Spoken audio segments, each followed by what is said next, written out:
Welcome to the revolution. Hello and welcome to Red Pill Revolution. My name is Austin Adams, and thank you so much for listening today. We are going to talk about some pretty interesting things it's been a way crazier week than we've had in a while. So let me walk you through what's going on.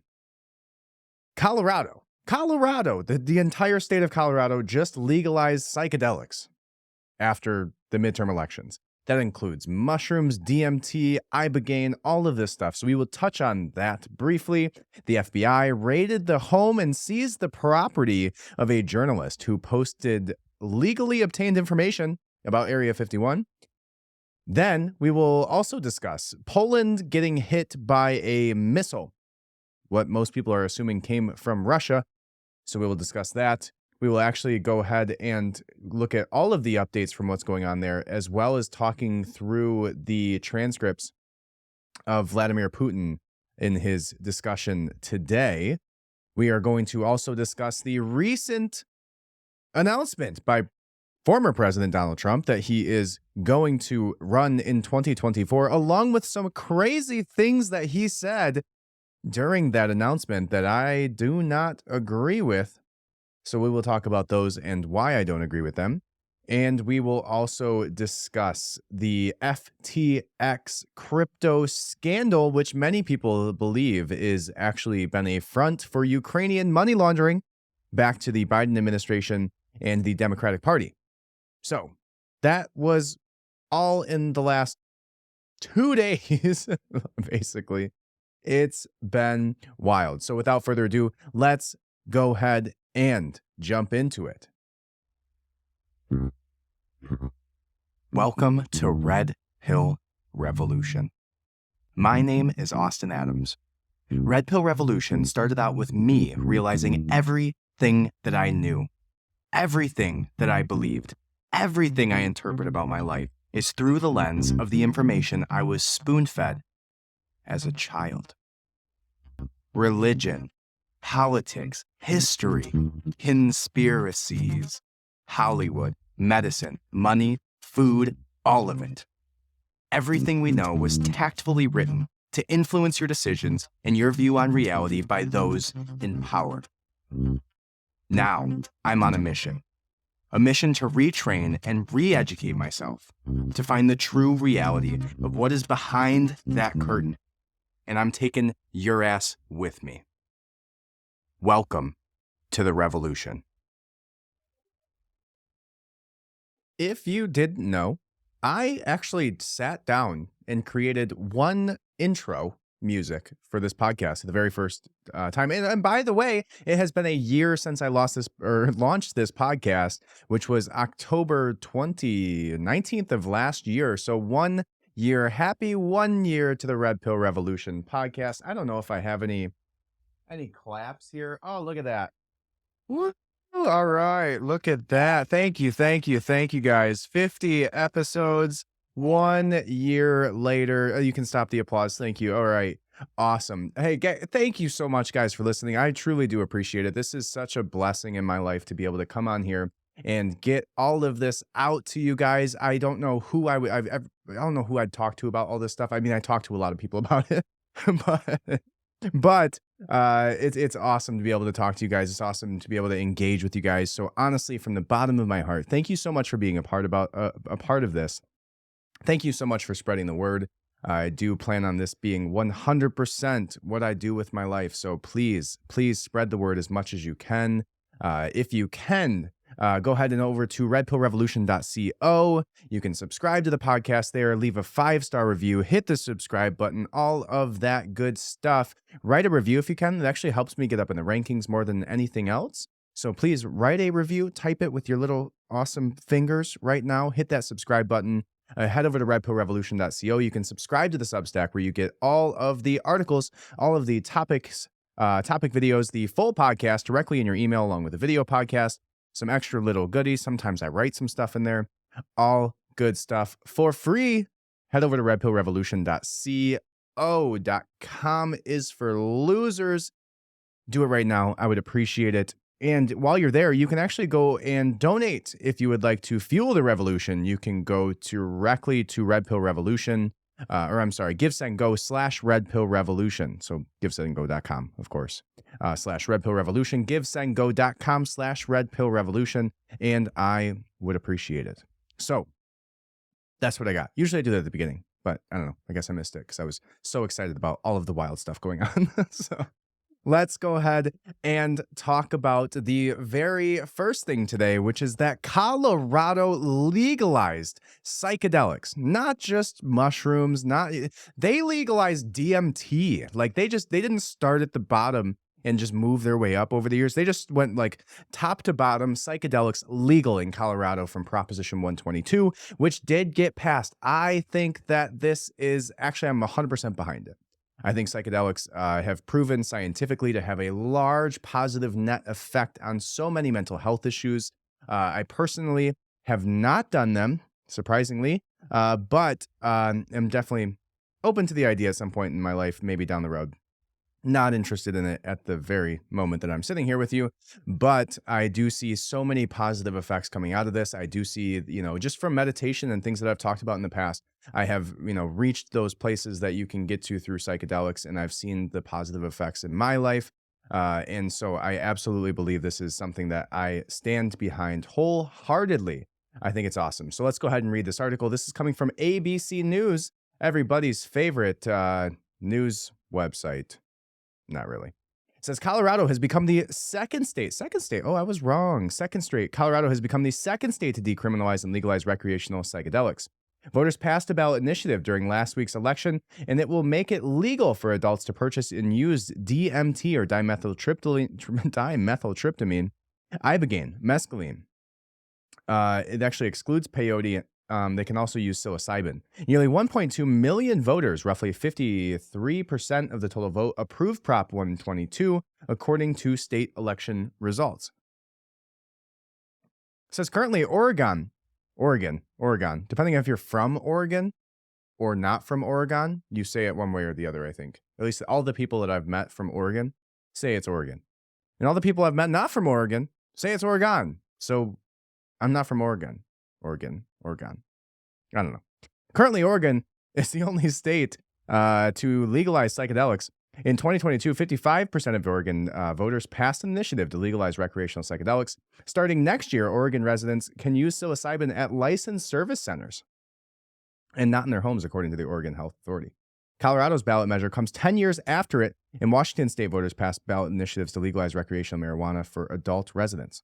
Today, 21 states and the District of Columbia offered legalized cannabis for adult residents. 5 states, Maryland, Missouri, Arkansas, North Dakota, and South Dakota, had ballot measures in this year's election to legalize recreational marijuana for adults. Voters in Maryland and Missouri passed the recreational measures, while voters in other states rejected the referendums. Interesting. But that's wild. Colorado.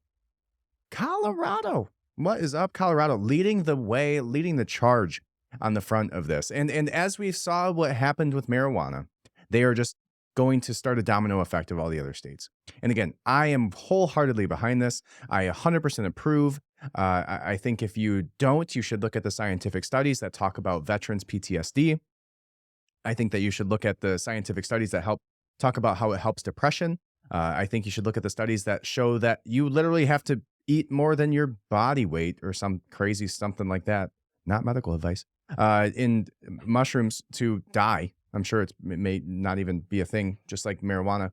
DMT, not sure how that works, but I'm pretty sure it doesn't kill you. Like a lot of the pharmaceutical medications that were given, like Oxycontin, like, fentanyl that they literally give to women in labor. Crazy.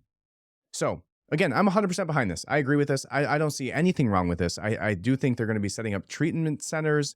I believe that's going to allow you to grow these in your home. As it stands right now, these are like, you get in big trouble if you're found with stuff that literally grows on shit in the farming pasture. Like, why? Why does that make any sense? If it's put on this earth, why should you allow a government entity to be able to tell you whether you can pluck it and throw it in your own mouth? In your own mouth. I could see if you were plucking it off of the cow patty and shoving somebody to the ground, forcefully opening their mouth and throwing it in there, shutting their mouth and making like shaking them upside down to make sure, or I guess upside down probably wouldn't work.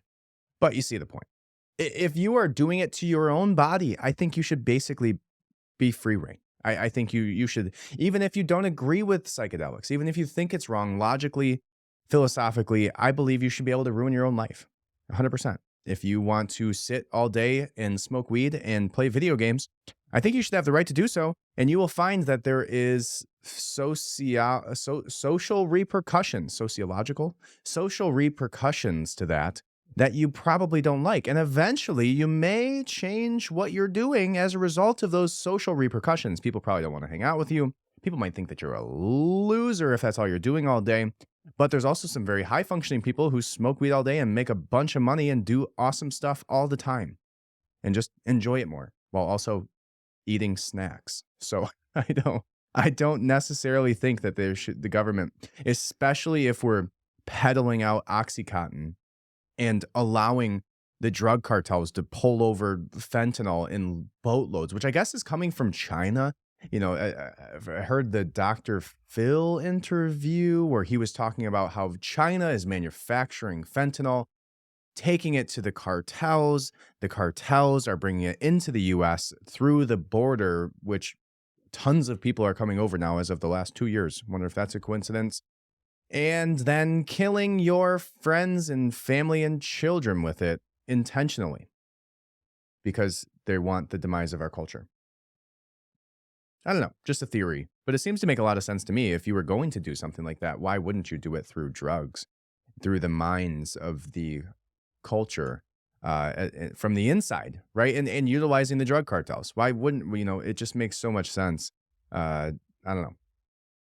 But is that happening? Is it in your kids' candy on October 31st? That was like the whole scare about that. I don't think that was happening. I at least we didn't hear about it. I'm pretty sure if somebody's child died from a fentanyl overdose from eating Smarties while going through subdivisions on Halloween, I'm pretty sure it would have been in the news by now, and it wasn't. So interesting. Now, off the backs of that crazy stuff, let's talk about some other crazy stuff. The FBI raided the home and seized the property of a man who put out information that he obtained legally about Area 51. So this journalist found photos, found information about Area 51, collected it completely legally, did absolutely nothing wrong, and still had his property seized and had his home raided by the FBI. I don't know how the FBI is still functioning right now after all of the crazy missteps that they've taken recently.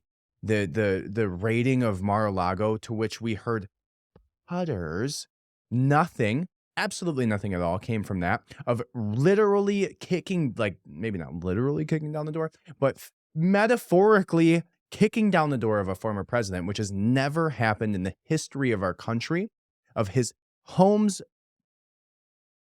his home, his domicile, right? I think that's the word. Raided the house of an ex-president. The last president, 2 years removed president.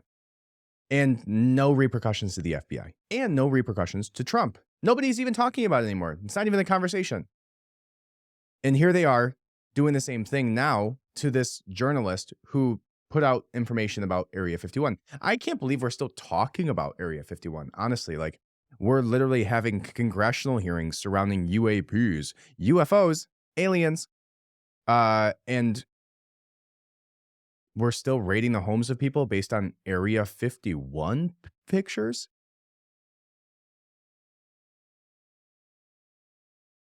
That makes literally no sense. No sense at all. So, all right, let's go ahead and read this article. This is coming from Real News No Bullshit, which always seems to kick me out of their website, even though I am a member. Highly recommend you find several news sources that you, feel are unbiased and also not clickbaity and also are reporting properly without any political bias, and pay for their stuff.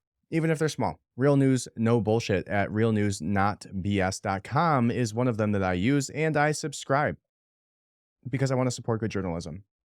Now, I don't know if I exactly classify myself as a journalist, but if you would like to support my work here, I already told you how to do it. redpillrevolution.co, or go to givesendgo.com/redpillrevolution. That's called a plug because I don't do ads. Nothing at all for you guys here. So just me talking.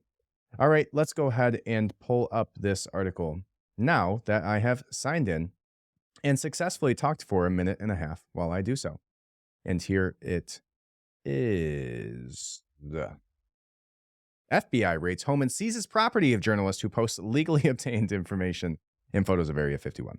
All right, so it says last week the FBI raided multiple locations in Las Vegas and Rachel, Nevada, approximately 28 miles from the Nevada test site, tied to journalist Jorg, George George Arnoux, looks way more difficult than it's probably pronounced, of dreamlandresort.com. Our news website is a popular page that covers activities at the Nevada test site. He posts various photos and information related to the secretive site that he claims are legally obtained for his viewers to see. Posts also included zoomed-in pictures of the facility, government aircraft, locations of military ground sensors outside of the base, security cameras, and the notorious camo dudes who protect the military installation. You mean military? Are they not military? A day before the FBI raided his home, Arnoux hinted that something could be coming, writing, "It has been brought to my attention that there is a concern about some of the material on the site. I do not believe that collecting or publishing that material is against the law." Otherwise, I guess it sounds like they gave him a heads up. Photos taken from his website shows the camo dudes in the truck. The day after, approximately 35 FBI agents served search warrants at both homes and seized computers, cameras, files, cell phones, and other electronic devices. Arnoux said each location saw at least 15 to 20 agents rummaging through our homes in about 8 vehicles. Needless to say, it was a spectacle for curious neighbors, both in Rachel and in Vegas. In the process, I lost all of my data, medical files, financial, tax records, passwords, everything. Following the raids, Arnoux also raised concerns that the raids may lead to bogus charges being filed against him in order to send a message. I'm concerned that overzealous government agents may use bogus charges against me to send a message. Putting the truth out there cannot hurt. Sounds familiar, right? We had the FBI raiding Mar-a-Lago. We had them doing plenty of other little weird things recently that seem to be unconstitutional, including this one here. I'll be interested to see the follow-up on this. Nothing too in-depth there, but it is, again, like I said, surprising that there's still these types of things happening, which maybe they just thought it would never come up. But obviously, when you raid the home of somebody with 35 FBI agents, there's going to be some talks about it. 35. That's a lot of FBI agents. All right. Now, let's talk about the more pressing issues. One of them being that NATO leaders are holding emergency meetings after, allegedly, Russian missiles land in Poland, killing 2 people. All right, now this is, again, coming from realnewsnotbs.com, and it gives a timestamp for all of the things that happened, and it, again, is making me sign in. But because I like good journalism, I will do it. So it also could be because I'm using Brave browser. Brave browser is a great browser. It's probably the only browser that I would recommend that you use because it hides all of your data. All of it. Doesn't track you. You can also, there's a VPN built into it. Then Brave Search. Brave Search is what I use instead of Google because it doesn't curate your search results as well. So this gives a timestamp of all of the happenings that are going on here. Let's see how long it is. And I'll kind of talk you through what the day looked like regarding Poland. And it's not too much time here. So this says that at 4:14 p.m., Polish Prime Minister says the country has heightened readiness and has been introduced for all Polish services, including the police, firefighters, border guards, will also increase monitoring of Polish airspace. Polish government releases first statement officially blaming Russia for strikes on its territory. In a statement, the Polish government said that on November 15th, a massive shelling of the entire territory of Ukraine and its critical infrastructure by the Russian military was observed for hours. At 3:40, a Russian-made missile fell on the territory of the village of Przewodów in Lubin Province, resulting in the death of 2 Polish citizens. In connection with the incident, Foreign Minister Rau has summoned the ambassador of Russia to demand an immediate, detailed explanation. At 3:03, approximately, I don't know, 3 minutes before then. So are we looking at this in the wrong direction? It may appear so.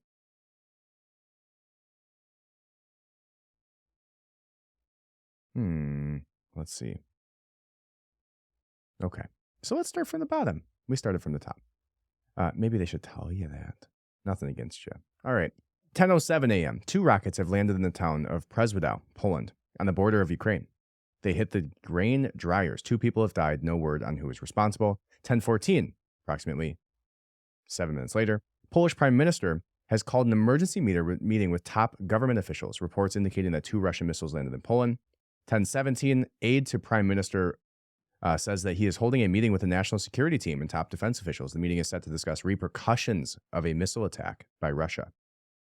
Senior U.S. intelligence official speaking to Associated Press confirms that two Russian missiles landed in Poland. Now, I guess the bigger concern with this is the fact that, everybody's been talking about World War III. Everybody's been talking about the potential of World War III. If you know anything about World War II, Poland had a little bit to do with it in the beginnings, right? Poland, I'm sure, had basically got bombed and got pulled into the war, and the rest is history, right? So that's kind of some justifiable concern surrounding this action happening. Now, from what I've read elsewhere, some people are less concerned about this turning into escalated conflict. They're more concerned about it escalating NATO's response as opposed to Poland directly. But that's the concern. The concern is that Poland gets bombed. Poland gets dragged into the war. This sounds like it may have been potentially accidental. Didn't actually, wasn't the intention to pull Poland into the war. I don't know why they would do that right now unless they were trying to further move territories. But even then, that wouldn't make much sense because they're having difficulty in Ukraine anyways. It says 10:17, aide to Prime Minister said there's going to be repercussions. Senior U.S. intelligence official confirms the two Russian missiles. Latvia's defense minister said, "My condolences to our Polish brothers in arms. Criminal Russian regime fired two missiles which targeted not only Ukrainian citizens, but also landed on NATO territory in Poland." That's from Latvia.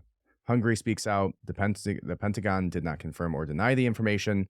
Now, what I would say is the most interesting portion of all of this. So it goes on to say that senior U.S. official confirms to NBC News that something did happen with a Russian missile hitting Poland. They do not know whether it was deliberate or an accident.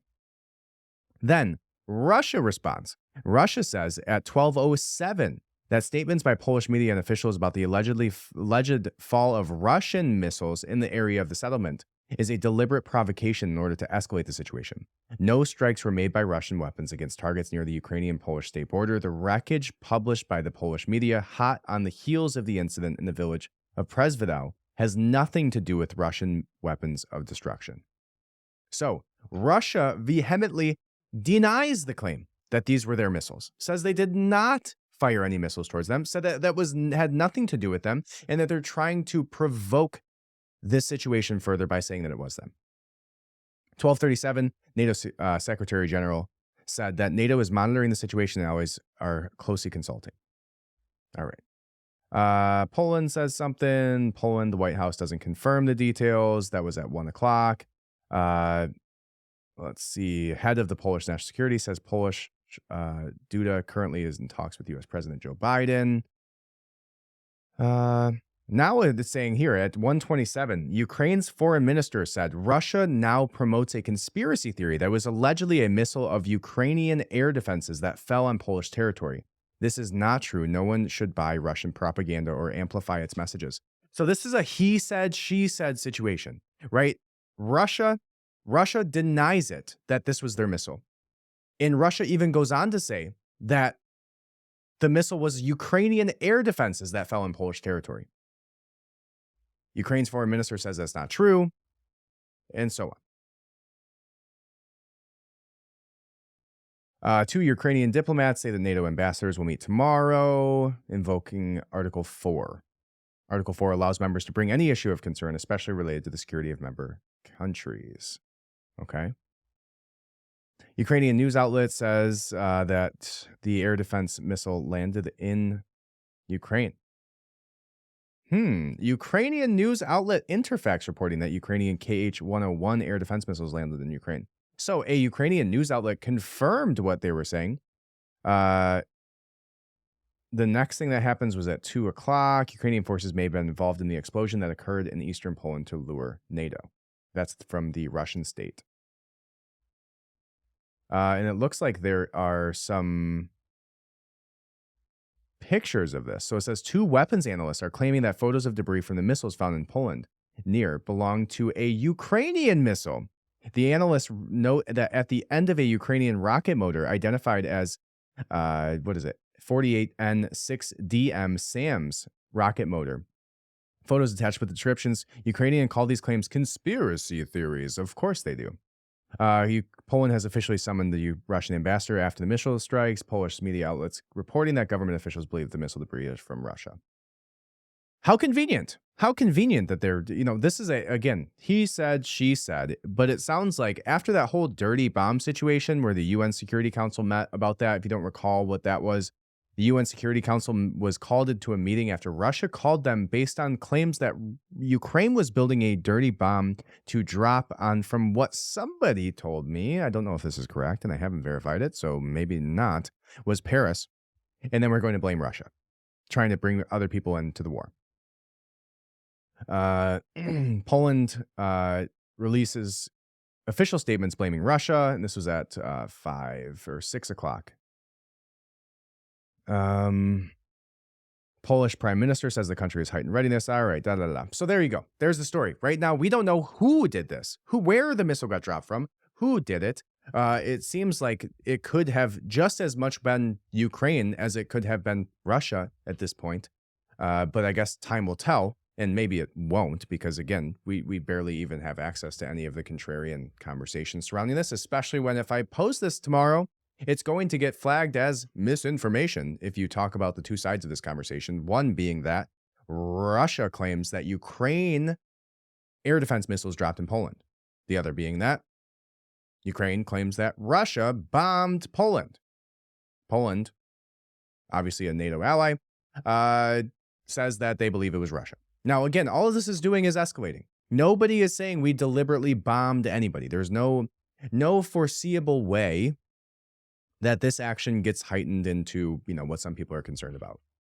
I don't see it. All right. Polish president says rocket may have been Russian made. All right. So we already talked about that. There's a video that goes along with it.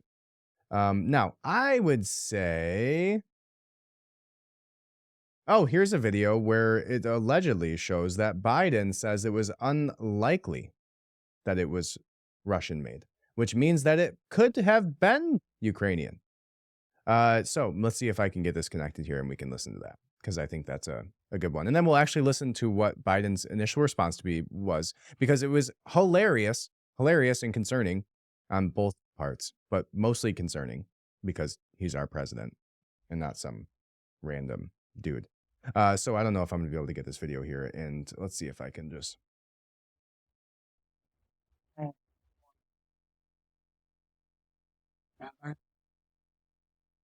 What happened? Our being sent was out. Apparently 2 people were killed. And then we're going to collectively determine see we're starting folks.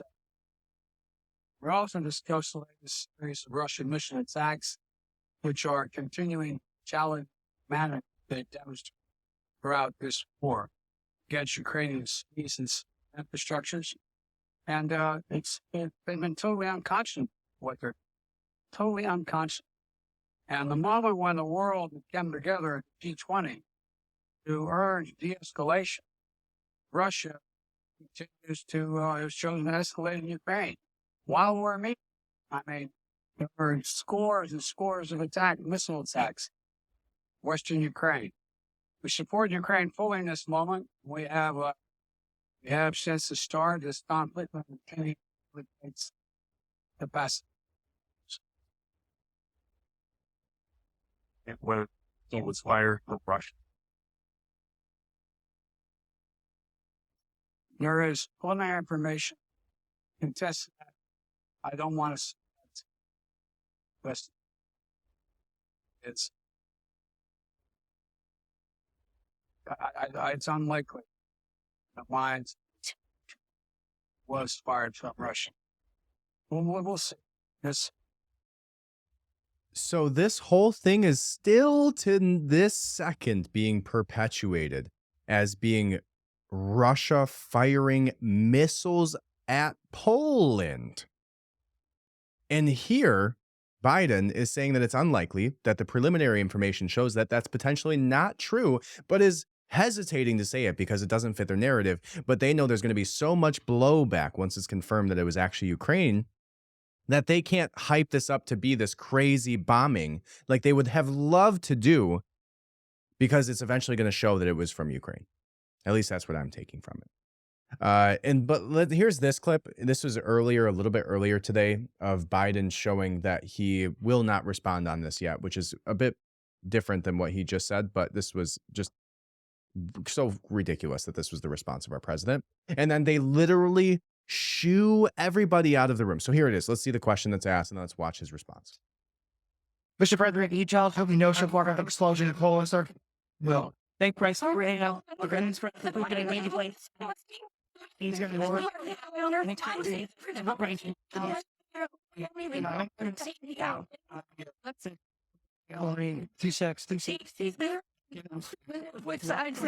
Right here. Thank you. Thank you.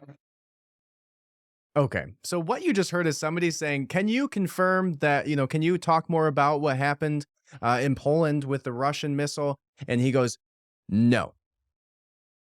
And just stares at them weirdly as all of his handlers swoop in and go, everybody get out, everybody get out. That's what you hear in the background. Everybody get out, everybody get out. Keep moving towards the exit. Please move, everybody out.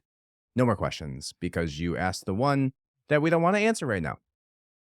Because it doesn't suit our narrative.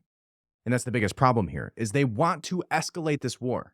They would have loved it if Russia bombed Poland, even if by accident. And now they know there's probably irrefutable evidence that it was Ukrainian air defense missiles that dropped in Poland that caused these two people to die. That was the actual reason. So there you go. That to me is so telling of what they want out of this. They want an international conflict. That is what they want. They want to get drawn into, they want to draw the U.S. into the war. They want the public support surrounding it, and they're trying everything they can. They're trying to, even potentially, according to Vladimir Putin, bring them in by doing false flag dirty bombs, which is just so beyond concerning. All right. So there's your information on Poland. Now, Putin did come out and have a speech today where he actually said something about how the certain countries, well, I'll just go ahead and read it for you. He says, "Good afternoon, colleagues. Welcome to the meeting organizing committee. Today we'll be discussing matters related to preserving the historical memory. The ongoing organizing committee consistently devotes priority attention to this issue, which is particularly relevant today." So what he's talking about here is that he's accusing Western countries and Western cultures of deleting and changing history. I'm sure a lot of that's talking about the United States of America, right? Every time he's saying Western cultures, he's either talking about, us or the UE, right? So attempts made by certain countries to rewrite and reshape world history are becoming increasingly aggressive, ultimately and obviously seeking to divide our society, take away our guiding lines, and eventually weaken Russian influence its sovereignty, essentially shake its sovereignty. Distortion of history, imposing of myths, and the undermining of values it is often with these myths that destabilizing states and nations begins. As we can see, a similar scenario has been tested in some other countries, including Ukraine. There have been attempts to target Russia as well, but as I have said before, we took resolute and timely measures to protect our interests and stave off similar sabotage. Wow, they have a whole committee in conversation surrounding keeping history correct. Interesting. Not going to dive too much into that, but he talks about Nuremberg trials. Says, "I would like to note that many initiatives related to this topic have been launched by our organizing committee. One of them is the No Statute of Limitations project, involving a systematic and scholarly collection of data on the crimes committed by the Nazis and their accomplices against the civilian population during the Great Patriotic War, the very crimes against humanity condemned by the Nuremberg Tribunal. The scale of those atrocities were so egregious that at the time in the 1940s, only a part of the evidence reached the court. as it was impossible to consider everything. Today, we are filling those gaps and restoring justice. Interesting. Let's see if he mentions Poland at all, because this was today, the same day. We'll see if he says anything regarding that in like questions. No. It seems like 2 mentions of it, and they have to do with Auschwitz, which was in Poland. Okay. So interesting. You can go read that. I found it right directly at kremlin.ru/events/president, and then you can look at all the transcriptions of his recent conversations. But an interesting one. So now let's go ahead and discuss Donald Trump announcing his 2024 bid for presidency. And the live event, I believe, is still streaming right now, maybe over by now, but it was streaming 40 minutes ago. And here is a clip of him stating his announcement. In order to make America great and glorious again, I am tonight announcing my candidacy for President of the United States.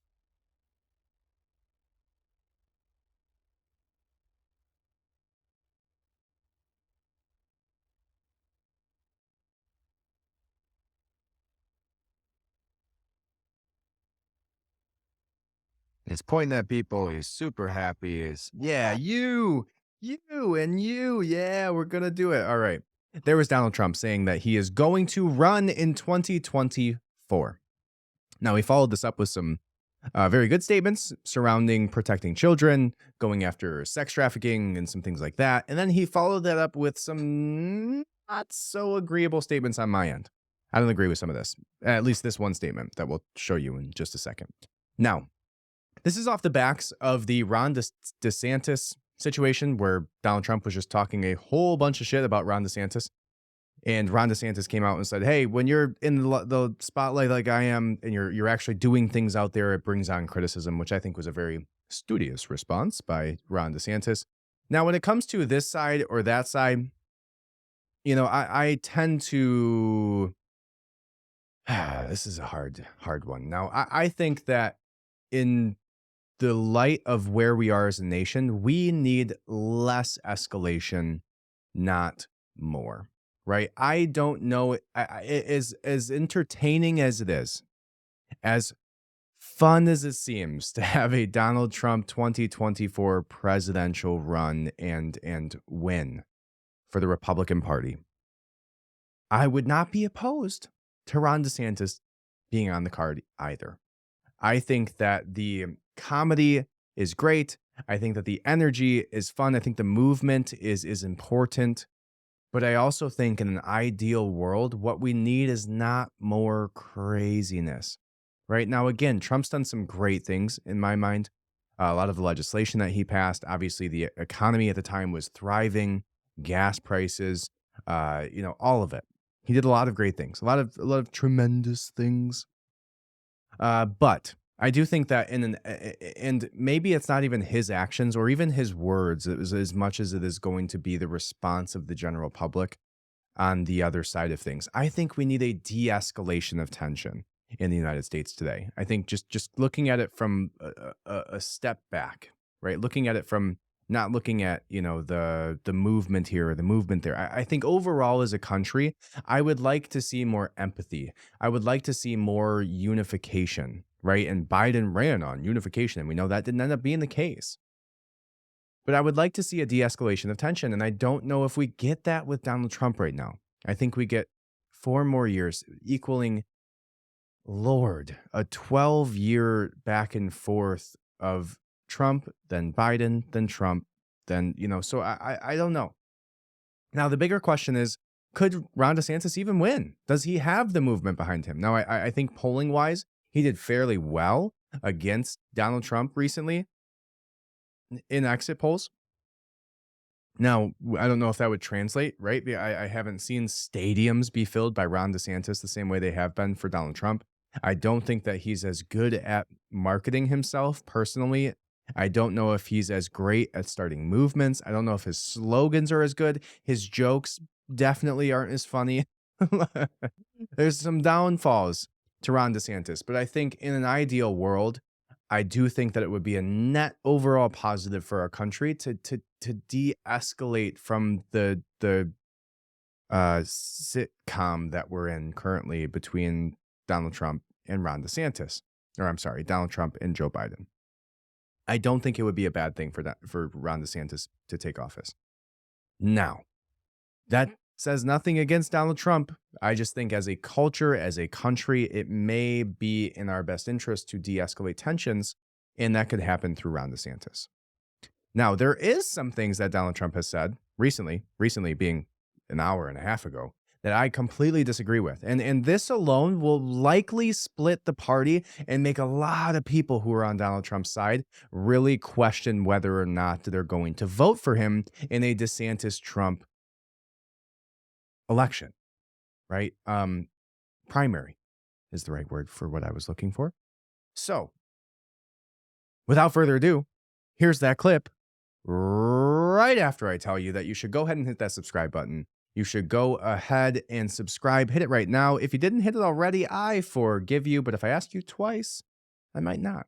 I still will, because you'll still listen. And I love you. But I would love you even more if you hit that subscribe button. And if I love you already because you're subscribed, take it a step further and really fulfill my heart by leaving a 5-star review. Write something in it, please. It would mean the world. That's the only way that it really builds the podcast up and spreads the word. So if you appreciate my work, I would appreciate you working on just typing something, anything, whatever, give me your best joke. Tell me your favorite episode. I don't know. Just talk about it. I would appreciate it. Honestly, it would mean a lot. Other than that, go to the redpillrevolution.co website, sign up for the Substack. GiveSendGo.com/RedPillRevolution and donate. That would be awesome. And here's the clip that I'm talking about with Donald Trump that I actually disagree with. There's not been much that Donald Trump does in his speaking about legislation that I've actually disagreed with. And here is one that I highly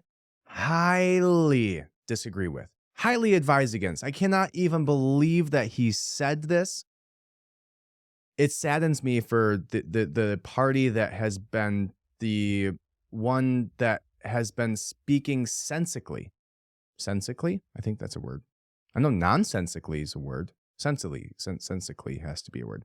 Anyways, let's go ahead and listen to this. This is Donald Trump saying that he would put to death anybody who is caught dealing drugs. We will wage war upon the cartels and stop the fentanyl and deadly drugs from killing 200,000 Americans per year. Agreed. That would be nice. And I will ask Congress for legislation ensuring that drug dealers and human traffickers, these are terrible, horrible people who are responsible for death, carnage, and crime all over our country.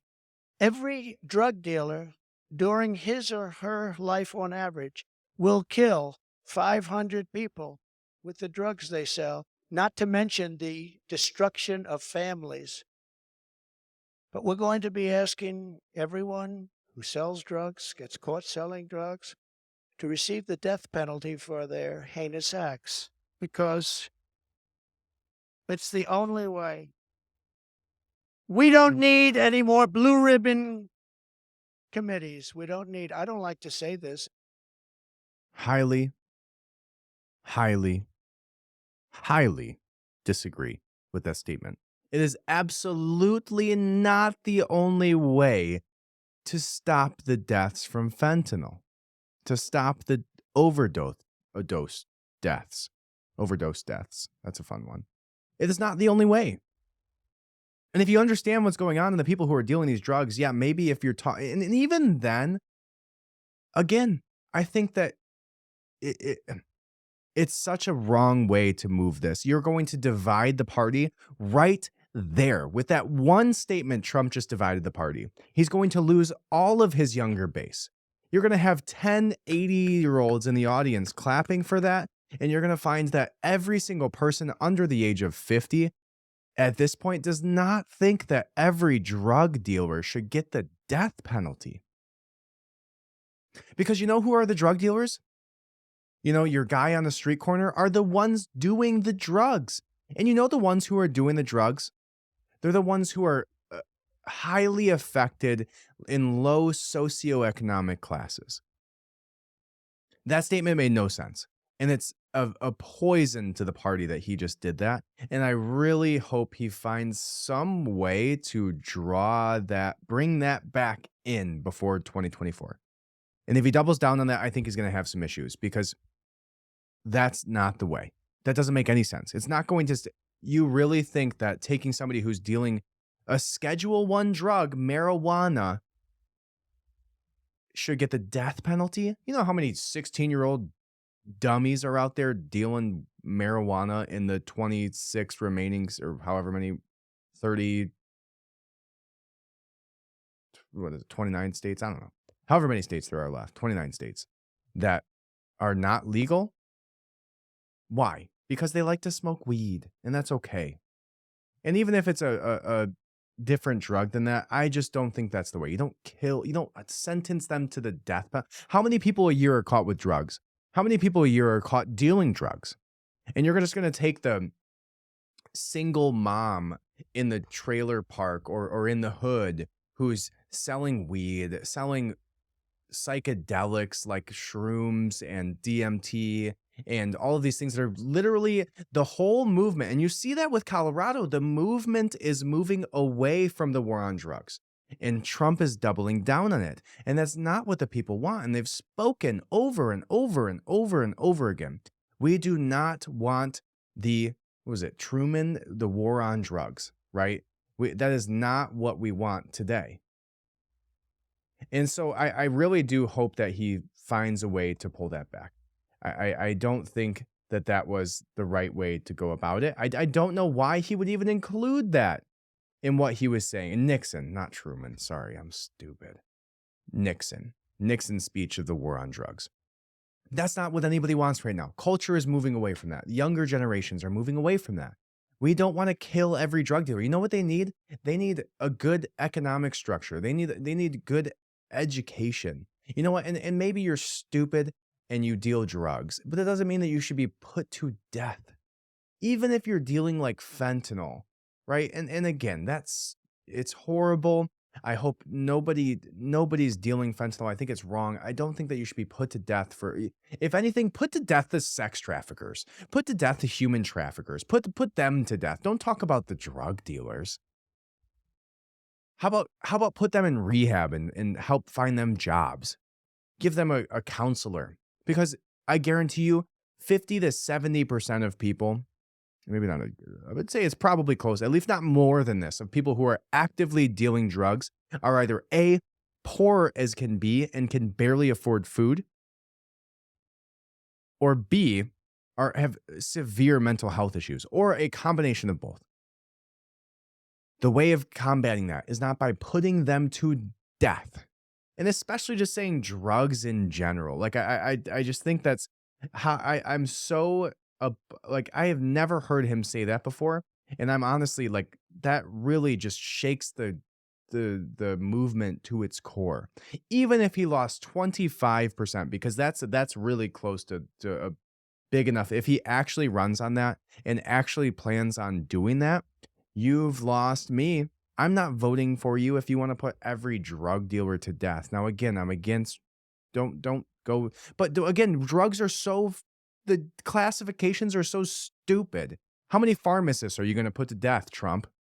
How are you going to stop Oxycontin? Because that kills way more than almost every recreational drug combined. How are you going to do it? It doesn't make any sense. And for you to just spout off and say that in your speech, it was written, for sure that was written into it, and to just think that was going to be applauded into the election cycle, like, it just made no sense. And again, especially when you're dealing with somebody who, like DeSantis, who is going to run on, logic and reason, and not these big crazy statements. It's going to be a hard time that he finds himself in, trying to run on that. If he doubles down on that, even if he says it again, this is going to be the thing that spreads like wildfire tomorrow. This is going to spread like wildfire, even more so than the fact that he's running, because that was a crazy statement. That was so, like, You know how many like redneck trucks you like kill your local drug dealer on the back of their shitty truck? And that's who you're playing to? How many people have that sticker? Like 6 guys with, I don't know. I disagree with it. I don't think that that's the way to go. And again, it makes me not, even just from a marketing standpoint, even just from a political party standpoint, it was untactful, highly untactful, because this announcement was huge. It was huge. It's a huge announcement. And now it's tainted. It's tainted by the singular statement that he made that at least, I would say at least 50% of the people, and then even if 50%, I would say it's less than that who think that they should all be put to death. Even if we're talking about fentanyl. Because again, the people you're doing that to are low income, generally uneducated, mental health issues, Americans, not the cartels, not the Chinese who are making it. You're talking about killing everyday mothers and fathers for getting caught up in the machine that gets them to eventually deal drugs because they feel like they have no other way to feed their children. That's who we're going to put to death. That's who we're going to put to death. Not the Ghislaine Maxwells. Donald Trump isn't calling on Ghislaine Maxwell to be put to death for all the horrific things that her and Jeffrey Epstein did to people. He's calling on people who sell weed. I don't know. That's my thoughts on that. I highly disagree with that. As you can tell, it makes me sad that that was even stated. I think it's really going to throw a wrench in the party if he runs on that. And I guess time will tell, right? As always, time will tell.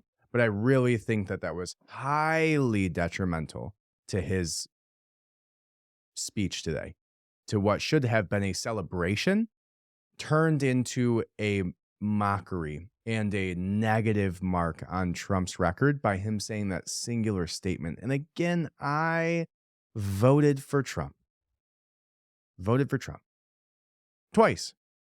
And obviously, in light of Joe Biden and, the Hillary Clinton, like, what are you going to do in a society that's trying to turn your children into trans kitty cat litter box using students? And I guess Joe Rogan, different Joe than Joe Biden, talking about that. I talked about that a few episodes ago, how Joe Rogan talked about the kitty litter situation in a student's bathroom. And he didn't exactly like apologize and say that I was wrong. He was like, nope, this dude actually told me that. And he called to like verify with him and all that type of thing. But he kind of walked it back a little bit. But I have family too that said the same thing. And I don't know, maybe it's just this weird wildfire like, thing. But I have people that I know in my family that said that this same situation happened in North Carolina. So if I was wrong for perpetuating that, then shame on me. But it wouldn't surprise me. And that's sad enough, right? That is sad enough. All right. So the last thing that we're going to close out on here is going to be FTX. FTX filed for bankruptcy. If you don't know what FTX is, it was a cryptocurrency and cryptocurrency exchange that recently filed for bankruptcy. And now where they gets really squirrely is the fact that the CEO of FTX was the number 5 donor to Joe Biden's campaign, donating $50 million to Joe Biden during his running for president. The number 5 donor. Do you know who number 1 was, by the way? Take a guess. Take a guess who the number 1 donor was to Joe Biden's political campaign. Just one teensy little guess.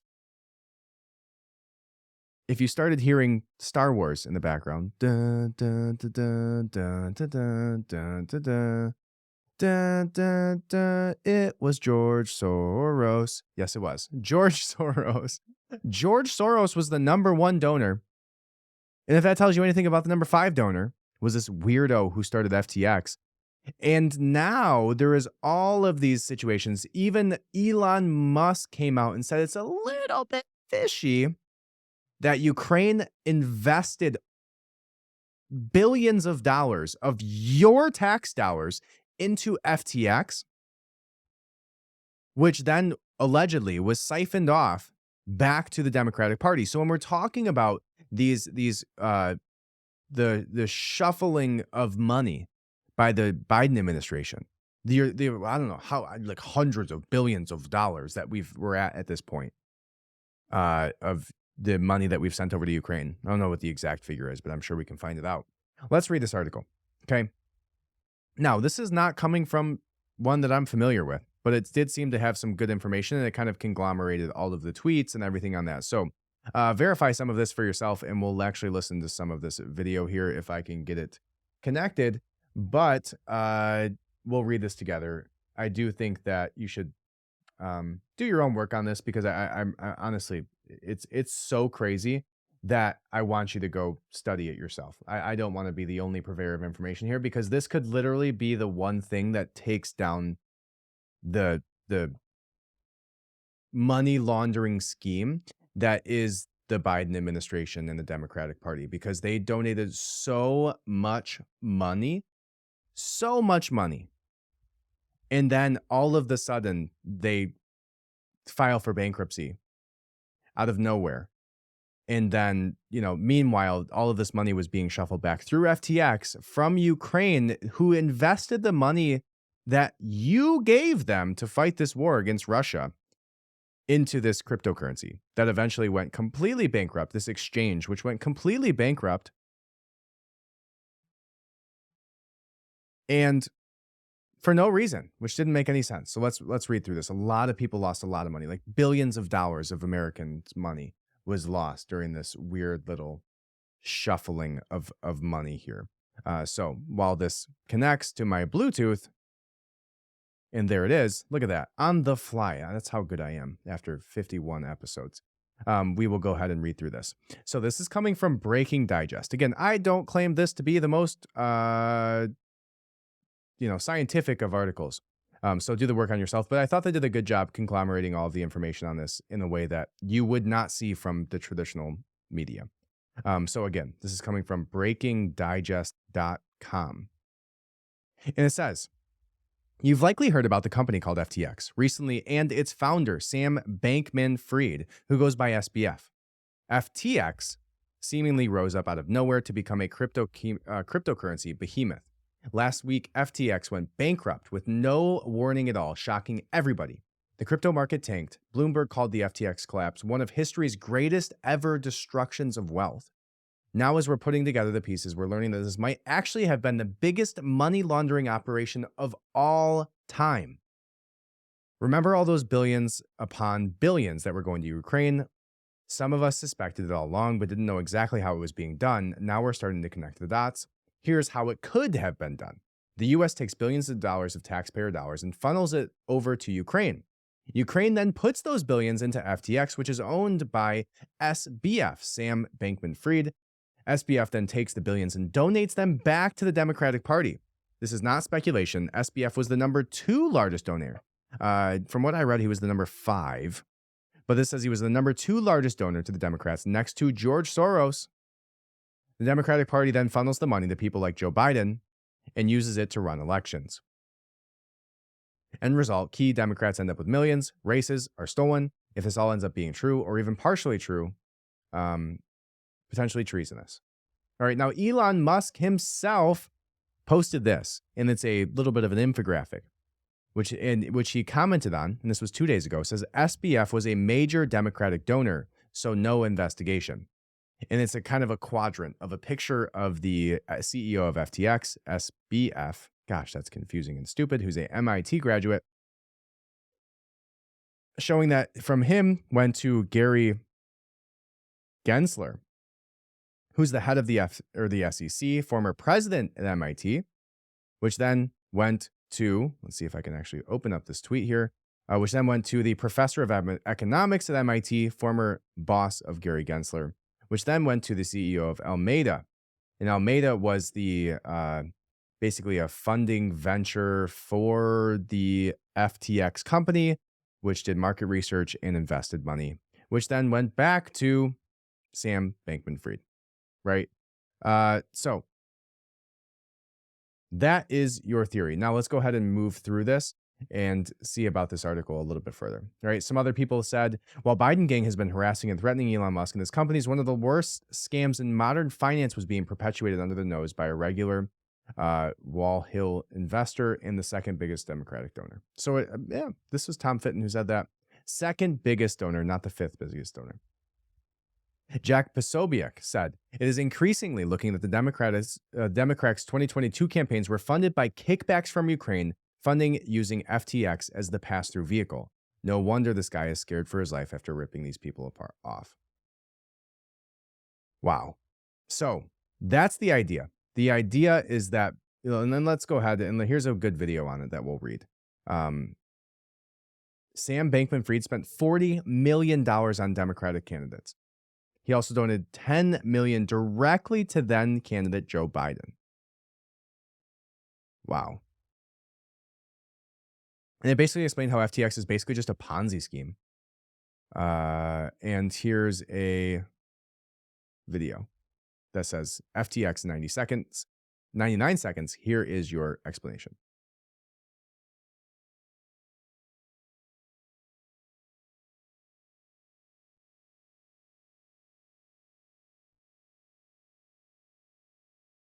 Bankman-Fried. People call him SBF. He's the founder of FTX. He also controlled a crypto hedge fund called Alameda Research, but that's all gone now. He wants you to think he's this sweet guy. He even brought in a famous YouTuber who called him the most generous man in the world. Yep, that happened. Truth is, Sam Bankman-Fried is a liar and a crook. His personal crypto, FTX token, was basically a Ponzi scheme hidden below layers of Moonbro jargon. He even went on Bloomberg's podcast and bragged about it. Yep, that happened. He used his Ponzi token as collateral to borrow billions of real dollars that he couldn't pay back. He then used those real dollars to build an empire out of dying companies like Voyager and BlockFi. This led Jim Cramer to call him the new JP Morgan. That's weird. It's not like Jim Cramer to promote a billionaire con artist. SBF sold people cryptos like Bitcoin, or so they thought. What they really bought from SBF was an IOU. But as long as everyone didn't cash in their IOU at the same time, the scheme worked. Until it didn't. This other a-hole who hates SBF came along and engineered a bank run with some passive-aggressive tweets. It worked. SBF didn't have enough money to repay everyone at once, and now his customers have lost everything. He'll be happy to know that this is exactly how every bank in the world operates. But where did all the money go? He misappropriated $4 billion trying to save his failing hedge fund. Whoops, that's a felony. He spent $21 million on Super Bowl commercials, $5 million for the big guy, $40 million in campaign donations. I wonder what he wanted in return. And everyone who's pointing at this story and saying, this is exactly why we need to regulate crypto. Remember that SBF stole billions. That's already a crime. And he spent a lot of it on bribing politicians. Also a crime, in order to create a crypto monopoly for himself. Government regulations don't protect the customers. They protect the crooks. That's exactly what SBF was trying to do. There you go, if you caught all of that. So there was also something in the balance sheet of FTX that literally was an investment titled Trump Lose. That's what we're dealing with here, is somebody who that's the direction that he went with his financing and spent $10 million directly to Joe Biden. Directly to Joe Biden. So there was one more thing here that I wanted to see on this. Oh, the World Economic Forum. Let me go ahead and just pull up this article. The World Economic Forum scrubbed the FTX crypto story from its website. So they had a full page dedicated to FTX on the World Economic Forum website. And it's gone now. Gone. Completely gone. You can't find it. Right? And this is, again, coming from, there's good verifiable screenshots and all the tweets and everything of where this came from. But this was coming from somebody who had a good screenshot of it on the World Economic Forum website, which talked about FTX. It said FTX is a cryptocurrency exchange built by traders for traders. FTX offers innovative products, including industry-first derivatives, options, volatility products, and leveraged tokens. It strives to develop a platform robust enough for professional trading firms and intuitive enough for first-time users. Wow. Good sales pitch so that you can fund money to Joe Biden. And just like that, it's gone. That portion of their website is gone. The day this happened yesterday, or 2 days ago, this was now gone. Took it, got the money from Ukraine over to Joe Biden, over to all of the little minions of the Democratic Party, and then scrubbed it from their website. use their website to build legitimacy, show that, and here's an interesting thing about this is like there's another person who ties this to like pedophilia in some weird way. I don't exactly know if I agree with all of that. It literally just had to do with like the logos and symbolism, and it definitely lines up with the symbolism surrounding pedophilia that the FBI and the CIA themselves came out with, showing the symbolism that talks about that, and being the I think it was the logo for Almeida, the scientific research and investment firm that was an offshoot that Sam Bankman-Fried was also the CEO of. But that's another story that maybe look into. Now, here's another one that we'll talk about on this, which is that the FTX founder, Sam Bankman-Fried, funneled max donations to Nancy Pelosi's likely successor. FTX founder, and this is coming from Fox Business, FTX founder and CEO Sam Bankman-Fried donated the maximum allowable amount to an individual can give to the candidate to House Speaker Pelosi's likely successor. Bankman-Fried made a contribution of $5,800 to Rep. Hakeem Jeffries in 2021. According to the Federal Election Commission data, while the amounts was relatively tiny compared to the roughly $38 million the crypto entrepreneur funneled to candidates and political action committees ahead of the midterm elections, it represented the maximum contribution an individual is allowed to donate to a single candidate under federal campaign finance laws. Now, if you have to understand the kind of the business model of how this worked, FTX was not a trade.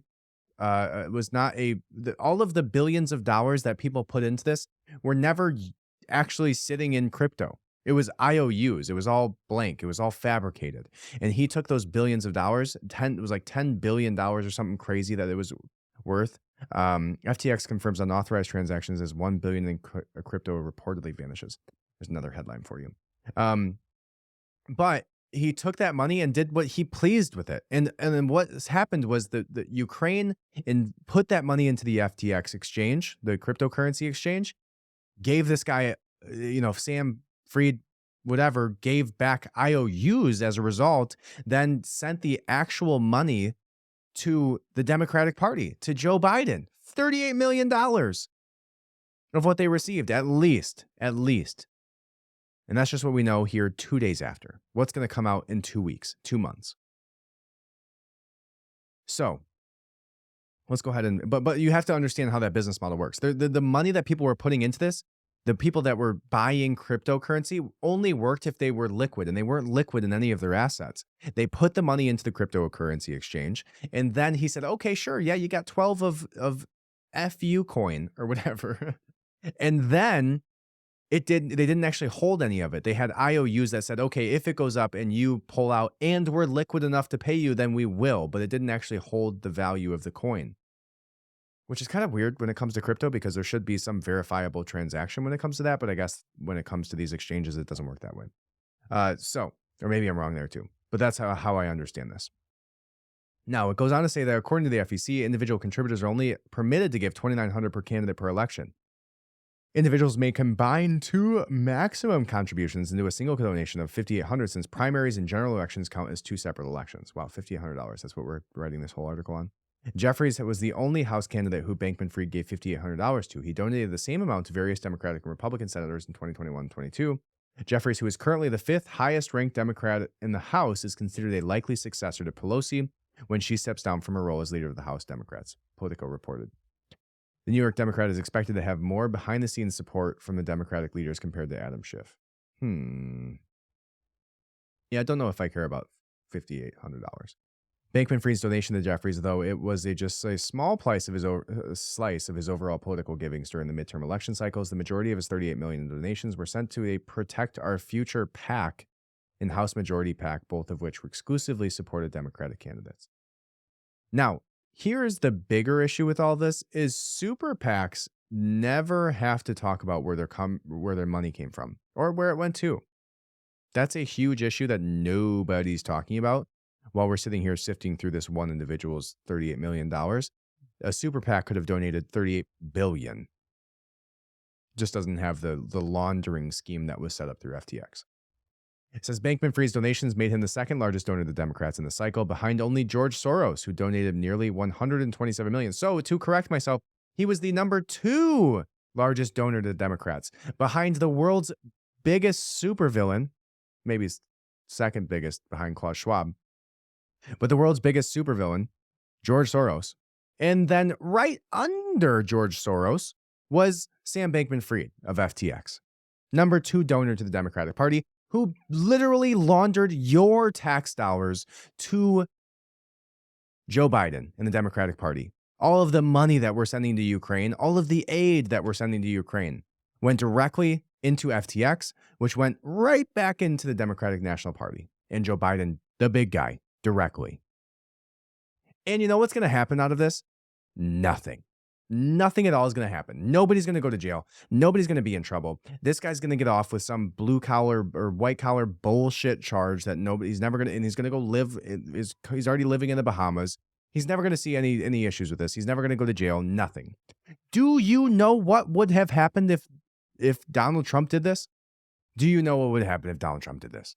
If Donald Trump got caught taking $10 million, $40 million to the Republican Party from somebody who immediately went bankrupt and was literally just siphoning money from your tax dollars through Ukraine's war efforts back to themselves through cryptocurrency, and they got caught red-handed, do you know what would have happened? The FBI already raided him over some bullshit documents that had nothing at all on them that was worthwhile, or else he'd be in jail or at least facing charges, and nothing happened.